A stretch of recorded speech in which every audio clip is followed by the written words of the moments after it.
गुण के कारण कोई हीरा है, कोई पत्थर है। कोई हीरा है, कोई पत्थर है। कोई हीरा है, कोई पत्थर है।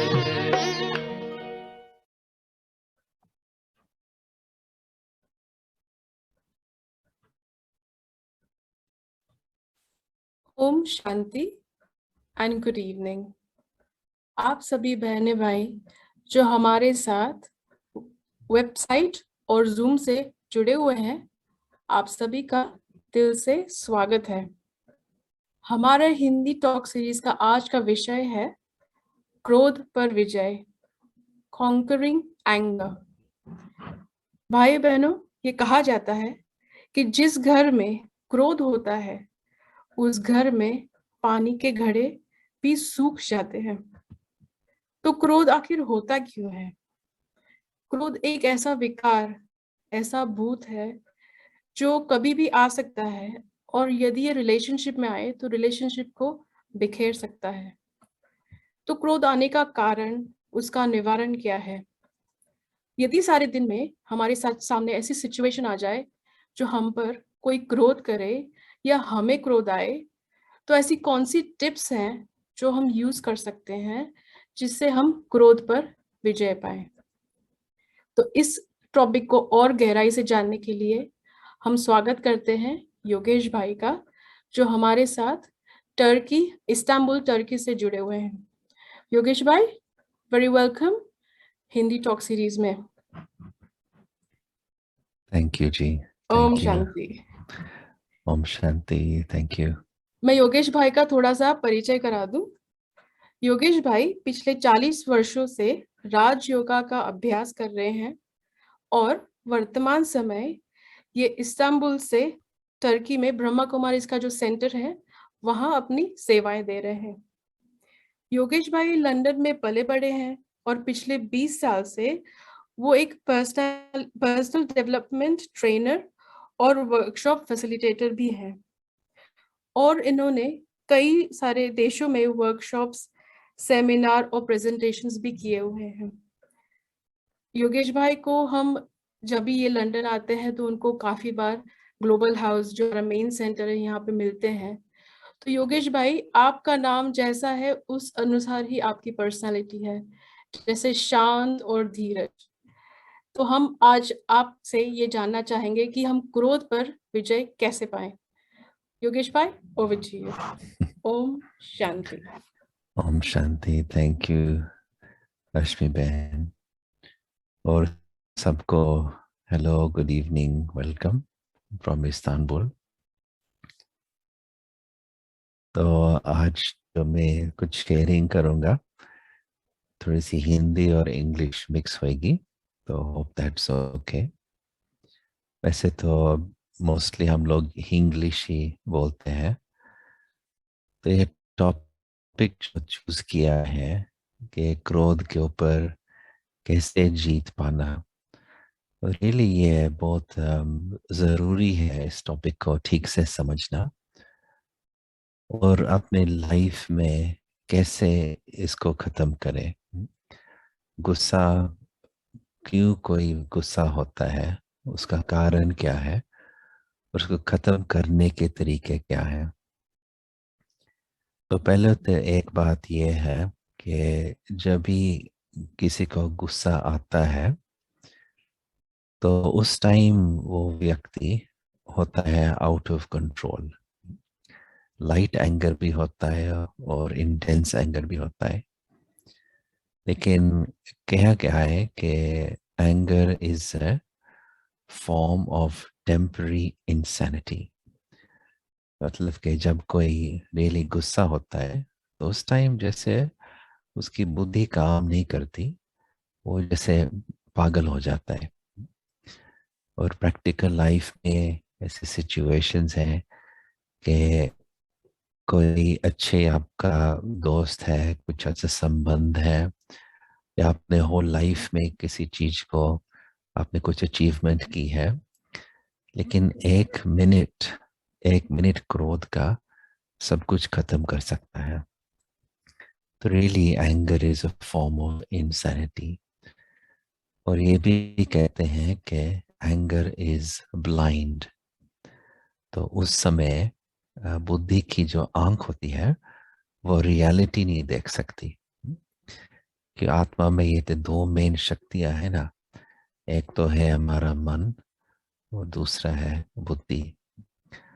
तो मन जो जैसे बच्चा जैसा है और बुद्धि है उसके जैसे माँ बाप। तो मन क्या करता है, संकल्प को प्रोड्यूस करता है, संकल्प के साथ इमोशंस और फीलिंग्स आते हैं। और बुद्धि क्या करती है, अपने reasoning, decision making, judgment power है। तो जब कोई गुस्सा होता है तो जो ये एंगर की एनर्जी है, क्रोध की एनर्जी है, बादल जैसे बुद्धि के ऊपर आ जाती है। तो उस टाइम हम देख नहीं सकते मैं क्या कर रहा हूँ, किसको क्या बोल रहा हूँ, क्या करना चाहिए क्या नहीं करना चाहिए। उस टाइम हमारे बुद्धि की शक्ति, परख करने की शक्ति डाउन हो जाती है। और इसके कारण जब कोई गुस्से में कुछ हम बुरे शब्द किसी को कहता है, तो थोड़ी देर के बाद या एक दो दिन के बाद वो व्यक्ति कहेगा कि sorry, I didn't mean it. मेरे को ऐसे कहना नहीं चाहिए, कहना तो नहीं चाहिए, आई डिडंट मीन इट। लेकिन फिर प्रश्न उठता है कि मैंने फिर उस टाइम ये शब्द क्यों कहे, किसी के दिल को वैसे शब्द कहें कि दिल को चुभे। तो इसका मतलब ये है कि जब हम एंगर के इन्फ्लुएंस में आते हैं, क्रोध के गुस्से के इन्फ्लुएंस में आते हैं, तो उस टाइम हम आउट ऑफ कंट्रोल होते हैं। तो वेरियस लेवल्स हैं क्रोध के। एक्शंस में, प्रैक्टिकल लाइफ में गुस्सा आता है, कभी कभी शब्दों में भी गुस्सा आता है, और संकल्प में भी गुस्सा आता है in the form of irritation या अनोयंस। तो वैसे जब किसी के ऊपर गुस्सा का एनर्जी आती है तो दो प्रकार के इसका एक्सप्रेशंस होती हैं। तो मैं आपको थोड़े स्लाइड्स भी दिखाता हूँ। तो एक तो है जो हम कहते हैं एक्सप्लोसिव एंगर। तो उस टाइम व्यक्ति इज शाउटिंग एंड स्क्रीमिंग, और गाड़ी का दरवाज़ा जोर से बंद करते हैं या घर का दरवाज़ा जोर से बंद करते हैं। हमारे चलने का स्टाइल जो होता है, जैसे पाँव से ज़मीन को मारते हैं, हैवी स्टेप वॉकिंग, या अपने फिस्ट्स को, अपने हाथों को जोर से टेबल पे बैंग करते हैं। या कभी कभी कई लोग प्लेट्स या स्पून्स को भी फेंकते हैं। तो इसको कहते हैं एक्सप्लोसिव एंगर। तो जब कोई एक्सप्लोड करता है विद एंगर, ऐसे है कि जैसे एक बॉम्ब एक्सप्लोड हुआ। तो सबने अनुभव भी किया है कि जब कोई एक्सप्लोड करता है विद एंगर तो घर का पूरा एटमॉस्फेयर इन्फ्लुएंस होता है, because anger is very powerful energy. तो ये है एक form of expression, explosive anger.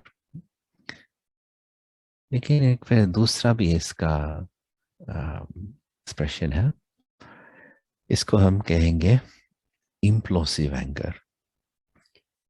इम्प्लोसिव anger है कि हम टोटल ऑपोजिट हमारा बिहेवियर होता है। एक्सप्लोसिव में तो हम जोर जोर से बोलते हैं, लेकिन इम्प्लोसिव, वो जो क्रोध की जो शक्ति होती है, क्रोध की एनर्जी अपने अंदर डायरेक्ट होती है। जैसे बॉम्ब अपने अंदर एक्सप्लोड हो रहा है, जिसको हम कहते हैं इम्प्लोसिव एंगर। तो इसके साइंस क्या है? इसके साइंस ये है कि हम जिस व्यक्ति के साथ हम नाराज हैं, जिस व्यक्ति के साथ कुछ गुस्सा है, उससे हम रिलेशन कट कर देते हैं, उससे हम कम्युनिकेशन कट कर देते हैं, उससे बात करना हम खत्म करते हैं, उस व्यक्ति से हम थोड़ा डिस्टेंट हो जाते हैं और उसको थोड़ा इग्नोर करते हैं कि अंदर में जैसे एक गुस्सा भरा हुआ है और हम उसी को ही इग्नोर करेंगे। हम किसी कमरे में जाएंगे, सबको हेलो करेंगे, सबसे अच्छी तरह से बात करेंगे, लेकिन उसके साथ नहीं जैसे वो व्यक्ति है ही नहीं इस दुनिया में। तो इसको कहते हैं सिलेक्टिव डेफनेस और सिलेक्टिव ब्लाइंडनेस। हम सबको सुन सकते हैं, सबको देख सकते हैं, एक्सेप्ट उस व्यक्ति को। तो आप सोचिए इस सिचुएशन में, जैसे इस पिक्चर में दिखाया है, तो who is suffering? I am suffering, है ना? तो दोनों टाइप, एक्सप्लोसिव एंगर और इम्प्लोसिव anger, not good for me. और डॉक्टर्स ने भी रिसर्च किया है अभी तक। अभी तो आप इंटरनेट में बहुत आर्टिकल्स पढ़ सकते हैं कि हमारा इमोशंस और फिजिकल हेल्थ का क्या संबंध है। तो जब अंदर में कुछ नेगेटिव इमोशंस होती हैं, जैसे क्रोध या कभी जेलसी होती है या सैडनेस, जो भी ये नेगेटिव इमोशंस हैं, तो बॉडी के ऊपर इतना असर पड़ता है। मुझे याद है एक बार एक डॉक्टर ही बता रहा था कि जब हम नेगेटिव संकल्प करते हैं मन में, तो ऐसे है कि उस समय हमारा मन एक गन गन जैसे बन जाता है and is firing bullets into the body. उसने कहा था बुलेट्स ऑफ नेगेटिव एनर्जी। तो सब इमोशंस में से, थ्रू ऑल इमोशंस, मुझे लगता है कि क्रोध, ये गुस्सा होना इज मोस्ट डेंजरस हमारी फिजिकल हेल्थ के लिए और ऑफ कोर्स हमारी साइकोलॉजिकल हेल्थ के लिए भी। तो फिर क्या करना चाहिए? How to deal with this? और इसका रूट कॉज भी क्या है? तो कई लोग कहते हैं कि अगर आपको कुछ गुस्सा लग रहा है, if you are feeling angry, then you should be angry. कहते हैं कि एक्सप्रेस करना चाहिए, अंदर नहीं दबाना। तो ये तो है कि उस समय अगर आप एक्सप्रेस करो, अगर आप शाउटिंग और स्क्रीमिंग करो, तो उस समय तो आपको लगेगा कि हाँ, मैंने रिलीज कर दिया, आई फील बेटर। लेकिन जब हम समझते हैं कि हमारी स्मृति, आत्मा की जैसे वर्किंग का मैकेनिज्म क्या है, तो ये पता लगता है कि जब भी हम किसी एक्शन को एक्सप्रेस करते हैं, तो वो संस्कार और अंदर चला जाता है। एक्सप्रेशन मेक संस्कार और हैबिट डीपर। तो एक्सप्रेशन से थोड़े समय के लिए लगता है रिलीफ मिली है, रिलीज मिला है, लेकिन एक्चुअली ये सोल्यूशन नहीं है। फिर कई लोग कहेंगे कि अगर आपको किसी बात का गुस्सा आ रहा है, फिर आपको अपनी जैसे बाइट योर टंग कहते हैं, क्या चुप रहो, कुछ नहीं कहो।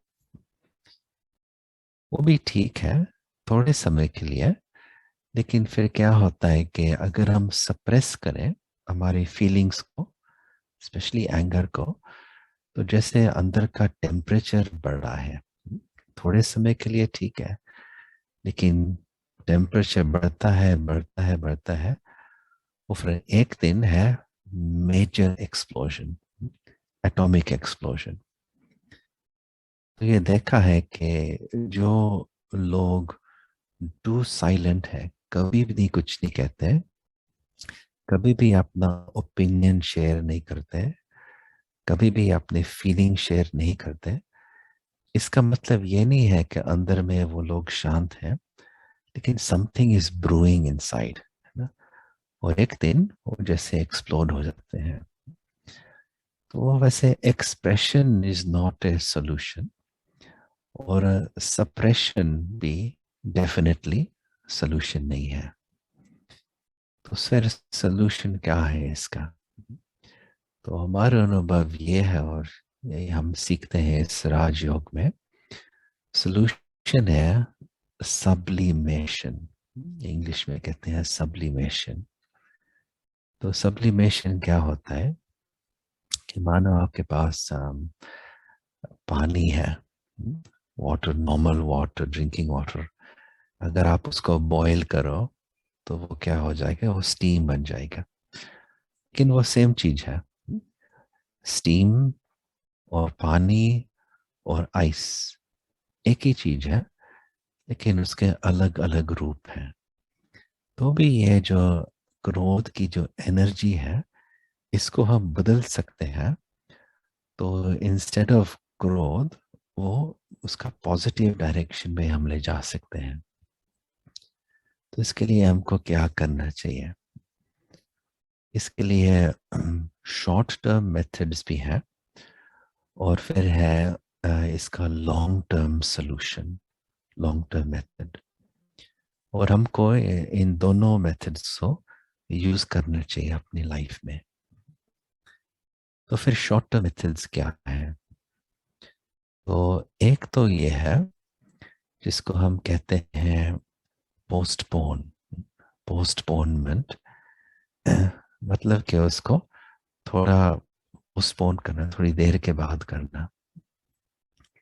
तो फॉर एग्जांपल, आपके लाइफ में कुछ सिचुएशन आई, आपके आगे कोई आपके साथ आपको इंसल्ट कर रहा है, या आपको इरिटेट कर रहा है, या बच्चे आपका कहना नहीं मानते, समथिंग इज गोइंग ऑन, और आपको अंदर में लग रहा है कि जैसे हमारी एंग्री की फीलिंग्स, क्रोध की फीलिंग्स बढ़ रही है।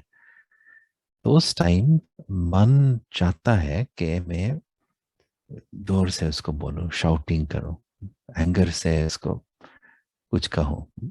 Mind feels like being angry. लेकिन जैसे हमने पहले बताया था कि मन है बच्चा, और बच्चा क्या है? बच्चे तो बहुत मीठे होते हैं, वेरी नाइस, वेरी स्वीट। लेकिन बच्चा को यही पता है कि मुझे क्या चाहिए है, ये नहीं पता है कि मेरे को ज़रूरत क्या है। Child knows what he wants, not what he needs.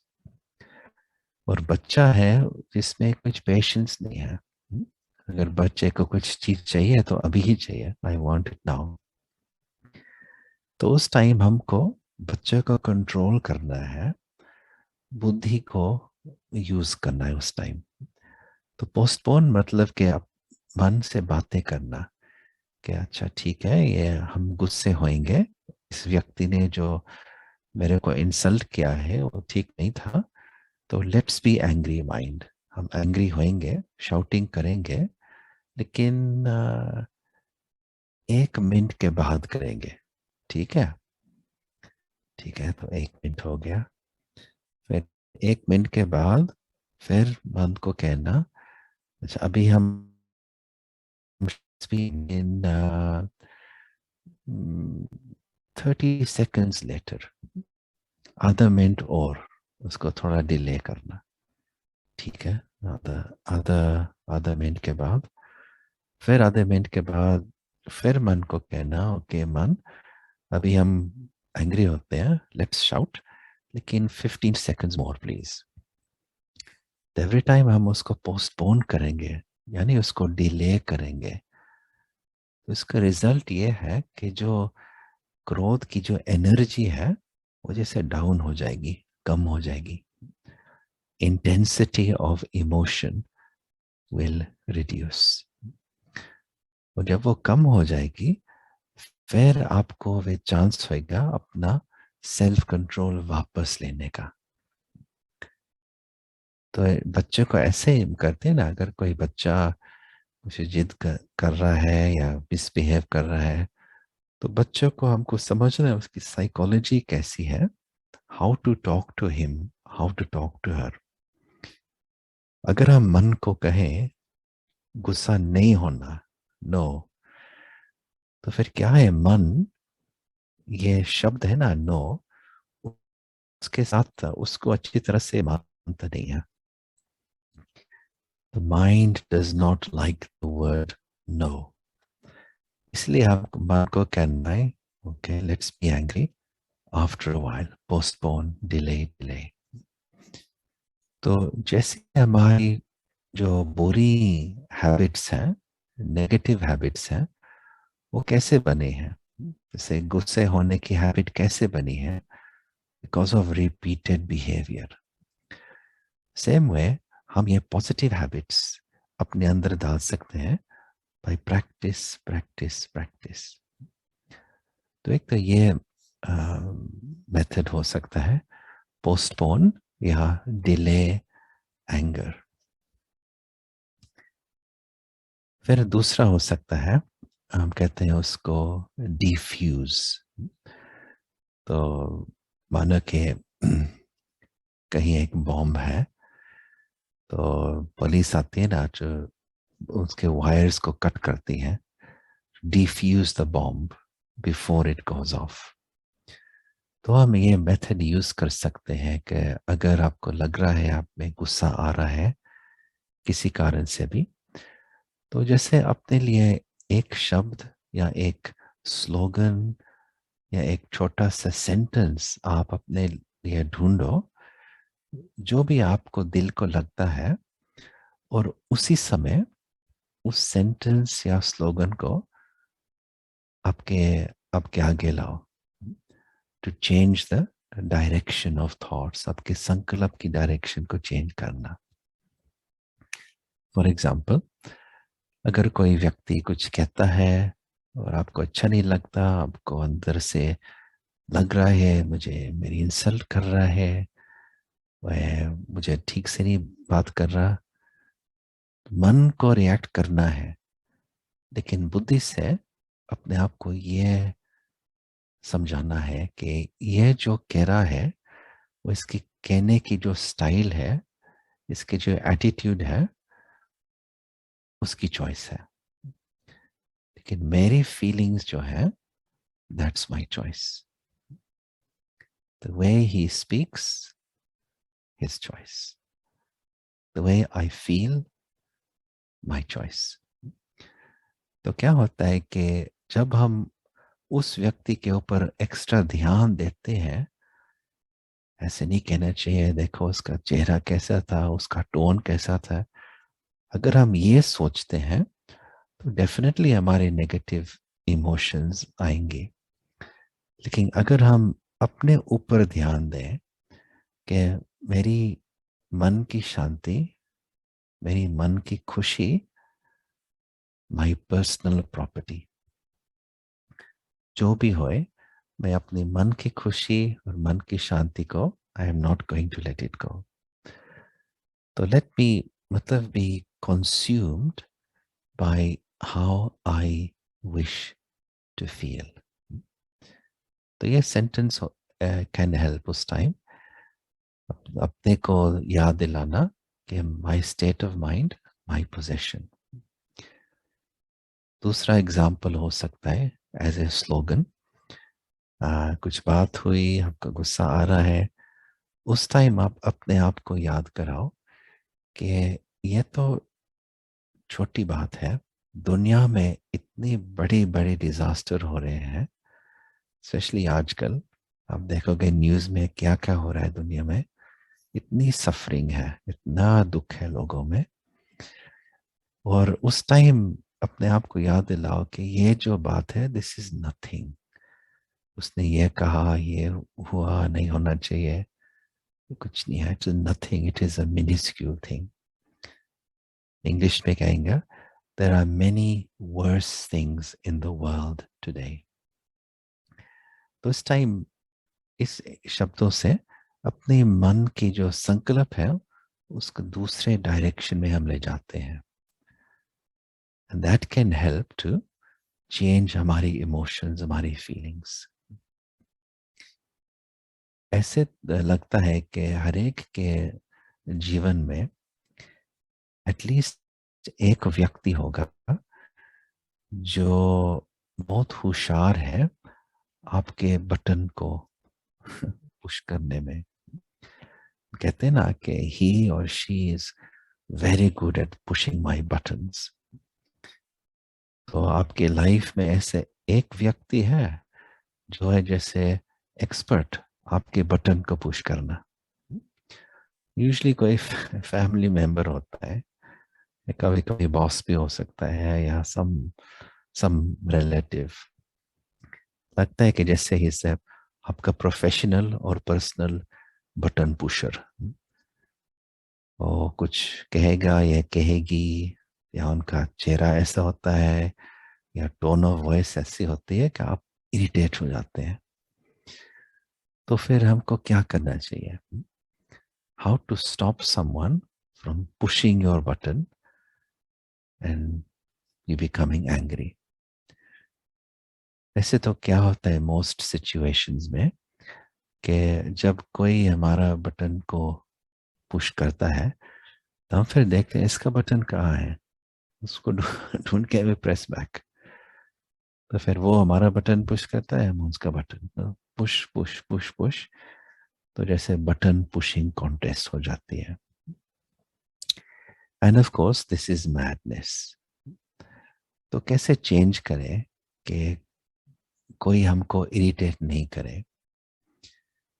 तो वैसे तो इसका एक ही सलूशन है, और वो है कि मुझे अपने बटन्स को डीएक्टिवेट करना है।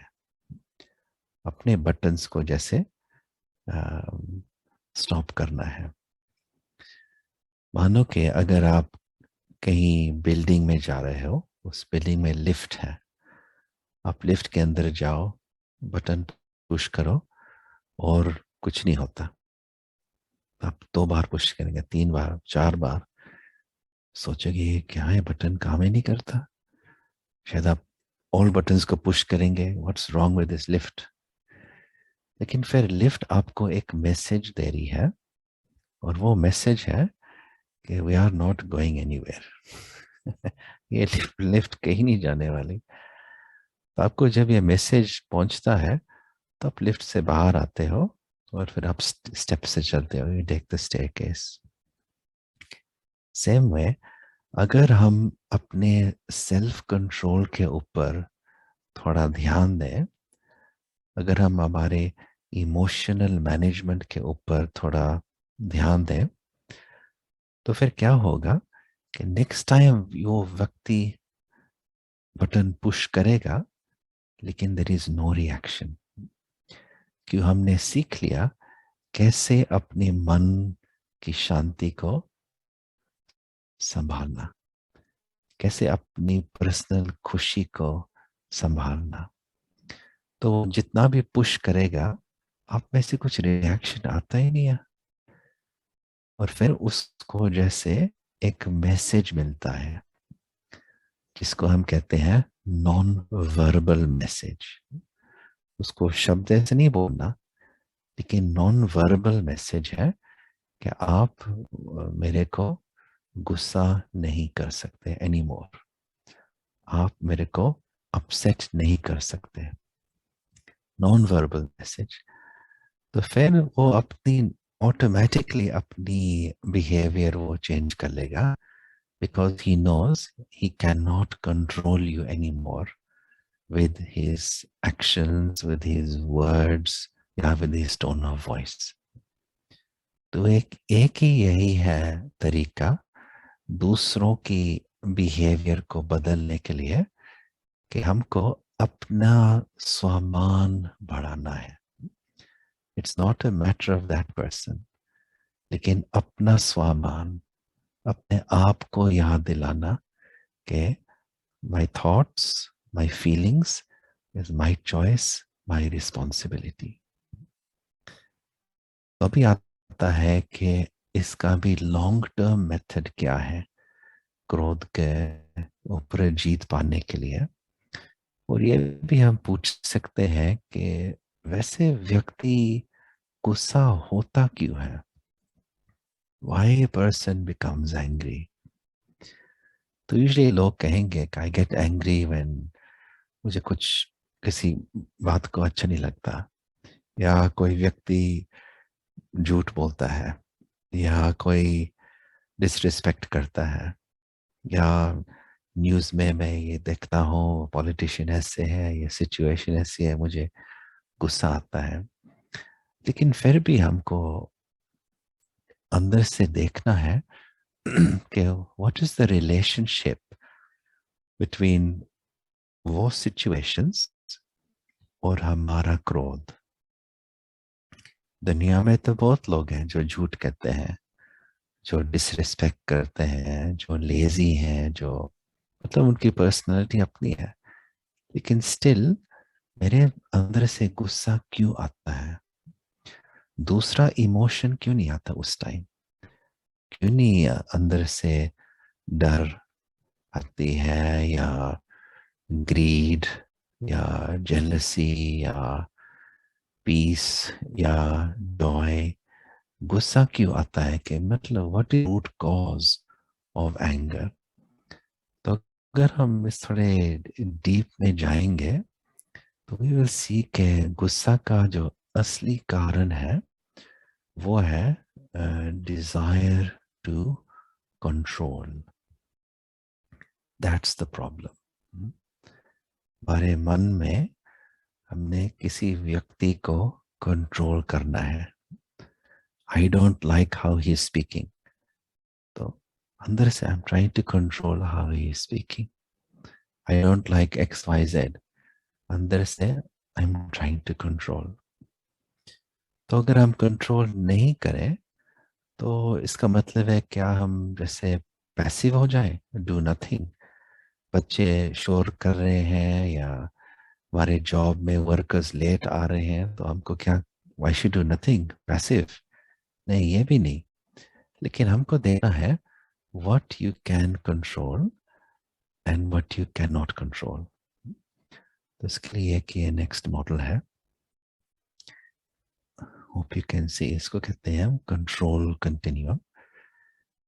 तो यहाँ दिखाया है कि किन चीज़ों में हमारा 0% कंट्रोल है और किन चीज़ों में हमारा 100% कंट्रोल है, एटलीस्ट पोटेंशियली। तो अगर हम किसी को पूछें कि आपको आपका गुस्सा का कारण क्या है, आपका स्ट्रेस का कारण क्या है, तो लोग ऐसी चीज़ें कहते हैं, टू मच ट्रैफिक, या जैसे दूसरों की ड्राइविंग स्टाइल, वो सिग्नल नहीं करते हैं, या they are driving like a wild person. Politicians, जहाँ भी दुनिया में जाओ लोग कहेंगे पॉलिटिशियंस ड्राइव मी क्रेजी। कभी कभी x too much noise, neighbour से नॉइज होता है, या कभी कभी घर में बहुत नॉइज होता है। डिसरिस्पेक्ट, किसी ने स्पेलिंग मिस्टेक है तो कोई आपसे डिसरिस्पेक्ट से बोलने का स्टाइल, या कभी कभी वॉकिंग, जैसे दे आर वॉकिंग या the way they are driving. और ये लॉन्ग लिस्ट है, इनजस्टिस, इरिस्पॉन्सिबिलिटी, या झूठ बोलना, लॉन्ग लिस्ट। तो इन चीज़ों के ऊपर हमारा 0% कंट्रोल है, या थोड़ा सा कंट्रोल है।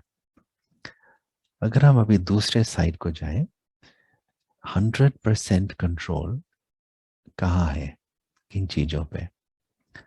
सिर्फ मेरी रिप्लाई, मेरा रिस्पॉन्स के ऊपर कंट्रोल हो सकता है। मेरी एटीट्यूड, हमारी वृत्ति के ऊपर कंट्रोल हो सकता है। हमारे बोल के ऊपर कंट्रोल हो सकता है। और फाइनली हमारे संकल्प के ऊपर कंट्रोल हो सकता है। मतलब कि all the things which are connected with myself, बाहर की दुनिया, बाहर के लोग आई कैन नॉट कंट्रोल, लेकिन हमारे अंदर के रिस्पॉन्स, उसके ऊपर हमारा कंट्रोल हो सकता है। तो अगर हम कंट्रोल करना चाहते हैं, जिन चीज़ों के ऊपर कंट्रोल नहीं हो सकता, तो फिर डेफिनेटली नेगेटिव इमोशंस, क्रोध, स्ट्रेस लाइफ में होगा। लेकिन हमको क्या करना है, इसको शिफ्ट करना है, डिजायर फॉर कंट्रोल अपने ऊपर लाना है।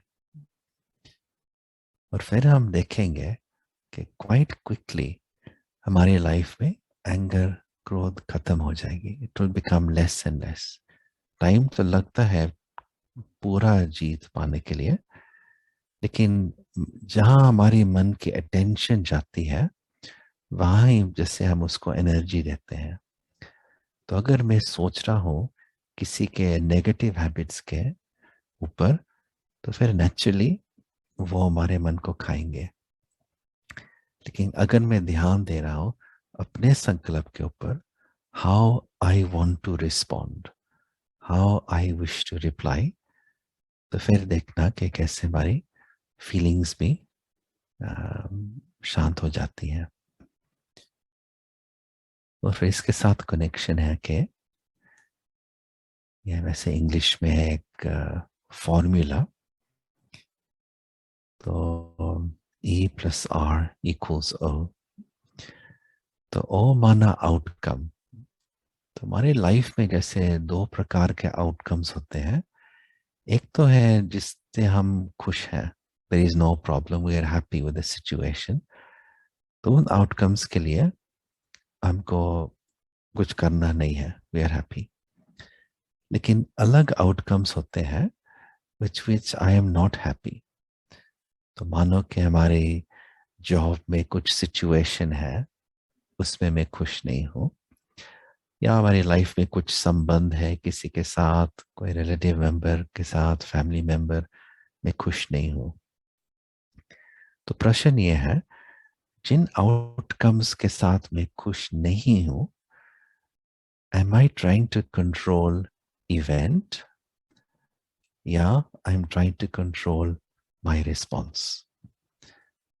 अगर मैं इवेंट या दूसरे व्यक्ति को कंट्रोल करने चाहता हूँ, चेंज करने चाहता हूँ, तो फिर नेचुरली हमारे नेगेटिव इमोशंस, हमारा स्ट्रेस और क्रोध होएगा।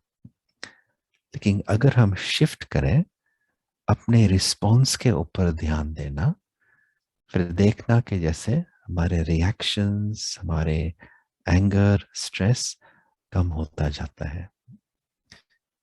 तो एक ऐसे फॉर्मूला क्यों बनाया है, क्यों हम इसको जल्दी से अपने आप को याद दिला सकते हैं।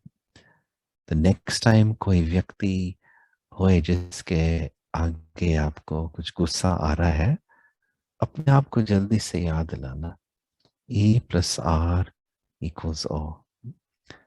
ई इवेंट के ऊपर डोंट ट्राई टू कंट्रोल, लेकिन कंट्रोल रिस्पॉन्स। और सिचुएशन को भी चेंज करना। अगर एक व्यक्ति है जो जिससे स्पेशली आपको लगता है I get angry when I see him और सी हर, तो जैसे आप विद ए पेन इमेजिनरी आप जैसे लिखो विद अ मार्कर उसके फोरहेड पे, ये है जैसे मेरा टीचर। किस बात का टीचर? Teacher of patience. ये मुझे पेशेंस सिखाता है, ये मुझे टॉलरेंस सिखाता है, ये मुझे स्वाभिमान, सेल्फ रिस्पेक्ट सिखाता है। तो सिचुएशन है, लेकिन जो मीनिंग, जो मतलब मैं उस सिचुएशन को दे रहा हूं, वो मेरे हाथों में है। तो जस्ट शो यू एक और लास्ट स्लाइड।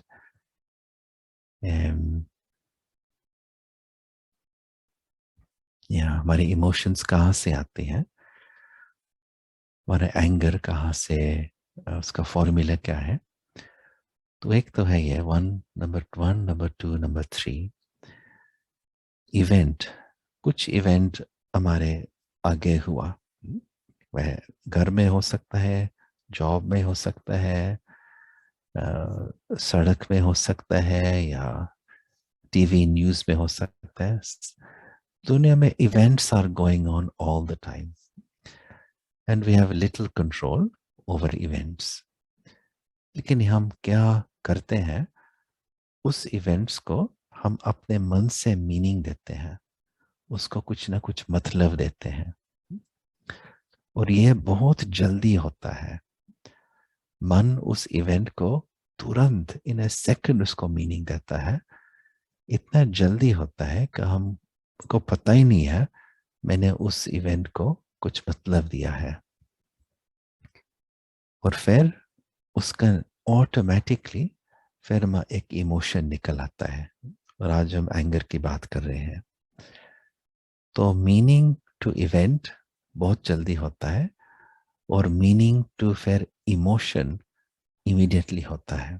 तो इसका सीक्वेंस ये है, पहले कुछ होता है, फिर हम अपने मन से उसको मीनिंग देते हैं, फिर इमोशन बन जाता है। Event meaning emotion, event meaning emotion.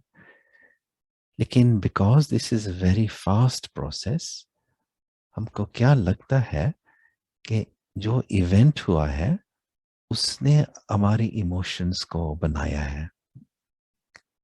हमको लगता है कि इवेंट और इमोशंस का डायरेक्ट कनेक्शन है।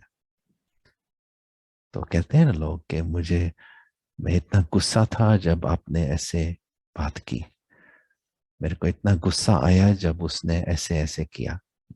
लेकिन ये गलत है, बिल्कुल 100% गलत।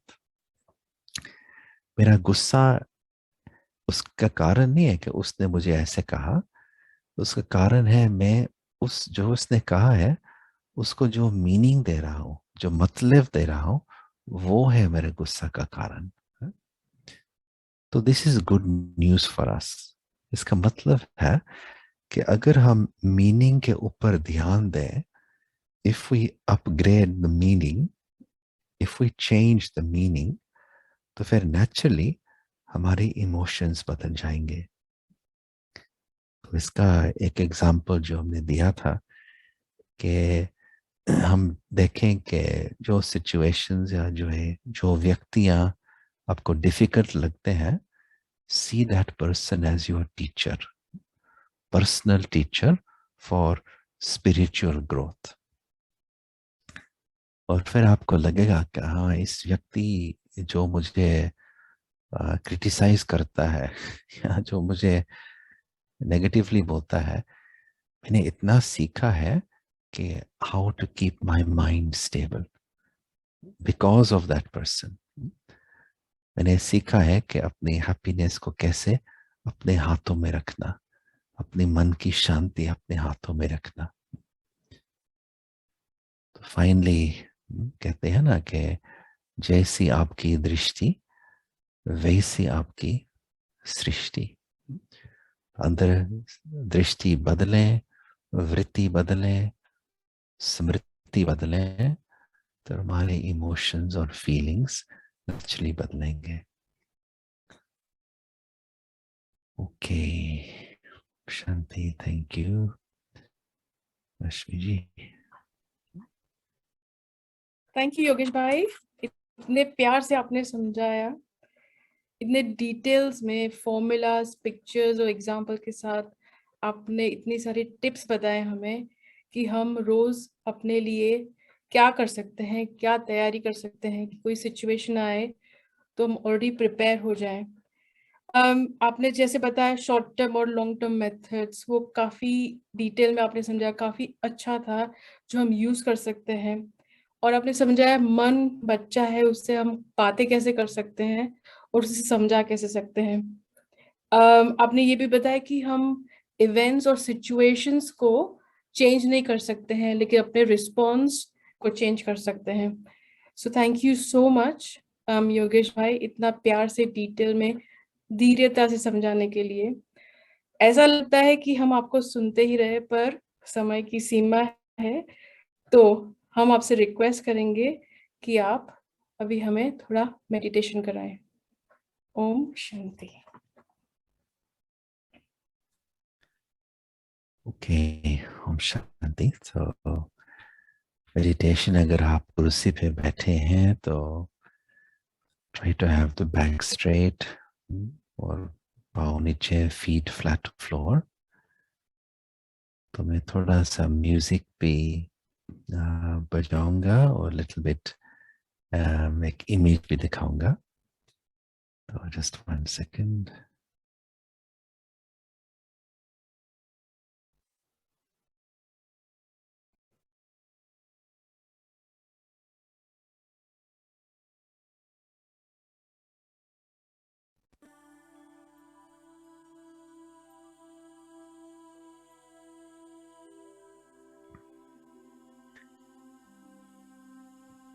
तो मेडिटेशन थोड़े मिनटों के लिए अपना शरीर को रिलैक्स करें और मन की शांति अनुभव करें।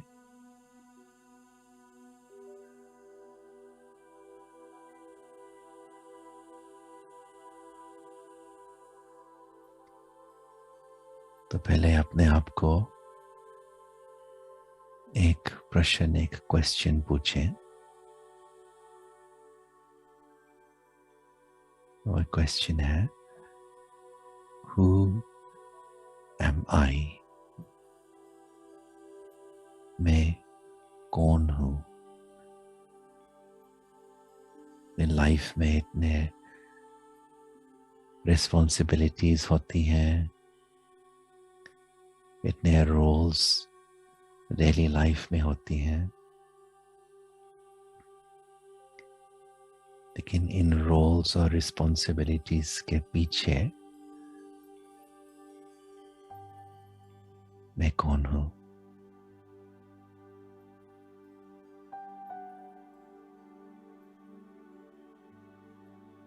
रोज हमारे इतने इंटरैक्शंस होते हैं फैमिली के साथ या कोलीग्स के साथ।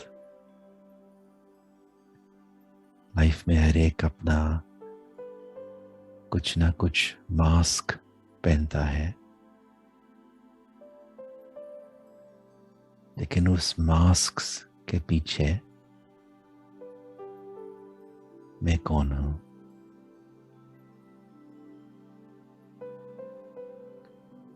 Who is the real me?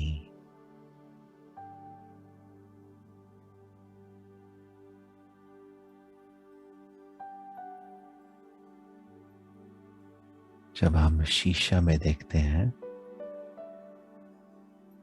तो इन द मिरर अपना चेहरा दिखाई देता है,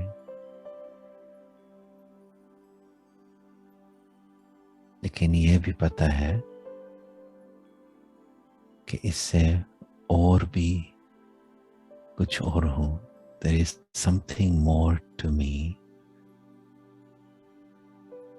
than this face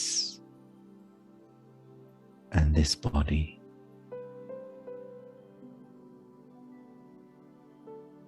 तो अपना ध्यान अपने चेहरे के पास, फोरहेड के पास, भ्रिकुटी के बीच में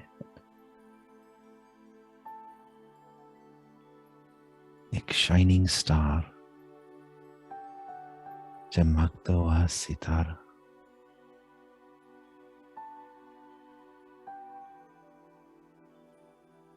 और ये चमकता हुआ सितारा, ये ज्योति बिंदु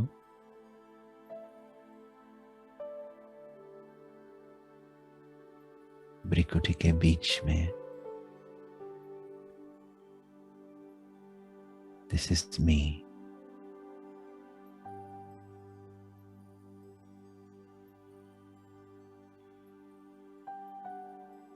This is I, the eternal soul.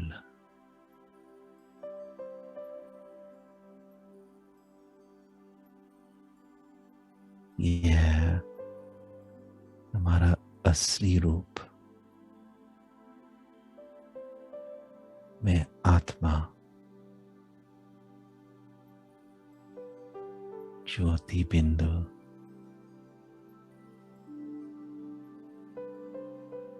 ये शरीर जो है ये है जैसे हमारा कॉस्ट्यूम, व्हीकल, गाड़ी।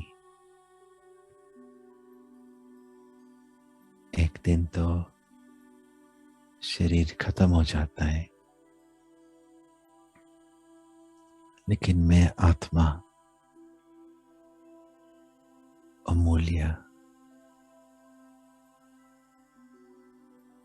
आत्मा कभी नहीं खत्म होती। तो हमारी लाइफ में अभी मैं अनुभव करूं कि मैं हूं आत्मा, शांत स्वरूप।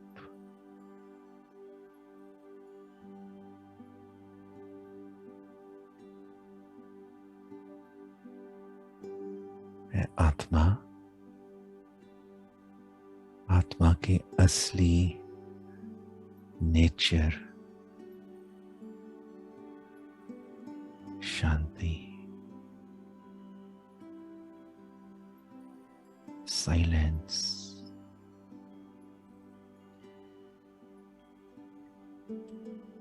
stillness,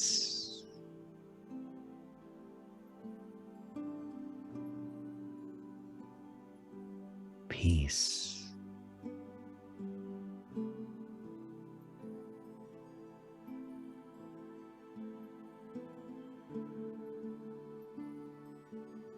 यह शांति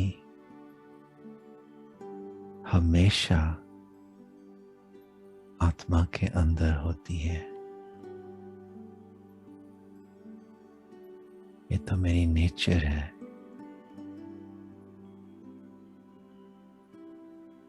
सिर्फ मुझे इसको याद रखना है। ये शांति, ये पीस हमारी पर्सनल प्रॉपर्टी है।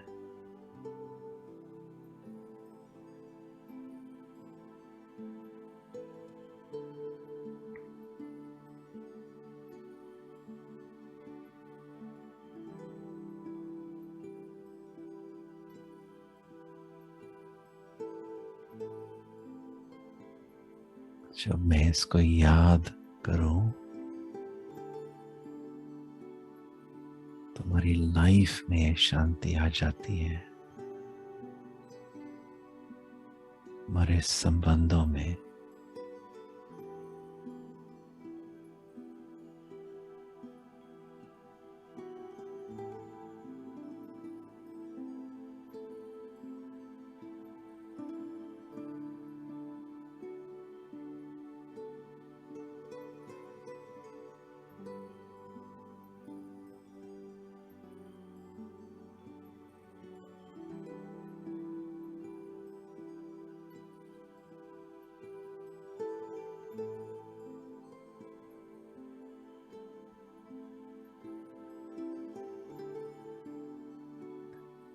ओम